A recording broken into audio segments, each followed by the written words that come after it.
closer Homer and Prairie were becoming. In the present, Prairie runs out of time and everyone goes home. The next day Alfonso has a wonderful scholarship dinner, impressing the VIPs. Then he goes to check on his mother and discovers she's been drinking and flirting with a married man.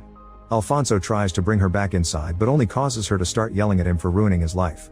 At that moment Buck finds them and helps Alfonso take his mom home before they leave together to meet Prairie. The story continues with Hap deciding he had to break up the power that the captives were developing. He didn't understand it, but he knew it was dangerous. The next time Homer woke up after being gassed, he was inside Hap's private plane on the way to Cuba. Hap told Homer that if he tried anything, the other captives would starve in the lab.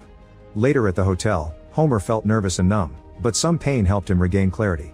While Hap was distracted, Homer removed the hidden microphone from his clothes and ran to the reception to ask for help, but Hap had already warned them about his brain-damaged son. Homer ran outside but unfortunately Hap caught up to him and brought him back to the hotel. In the evening, they watched Renata perform and Hap forced Homer to flirt with her to bring her to their room. While they did the dirty, Hap spied on them through the hidden microphones and played the sounds back in the prisoners' cells. However, Prairie was just happy to hear that Homer was alive and she was understanding of the situation. After years of imprisonment, it was natural for a man to be craving another person's touch. Afterward, Renata was locked up with the others. Suddenly the gas started coming out in Scott's cell but the dispense broke and didn't throw enough, so Scott was still awake for the experiment.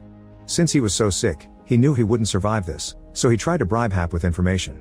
However, Hap didn't believe the angel's story and put Scott inside the water cylinder. At that moment Scott told him that Prairie could see, and Hap was so shocked that he forgot to reverse the process, causing Scott to die. Then Hap took Scott's bleeding body back to his cell and dropped him on the floor while blaming Prairie. After Hap left, Prairie and Homer began doing their cartoon movements, which were filled with more emotions than usual. In the morning, Scott's blood flowed back into his body and his injuries healed, allowing him to wake up. Laughing, Scott told the others that there were 5 movements and he learned the third.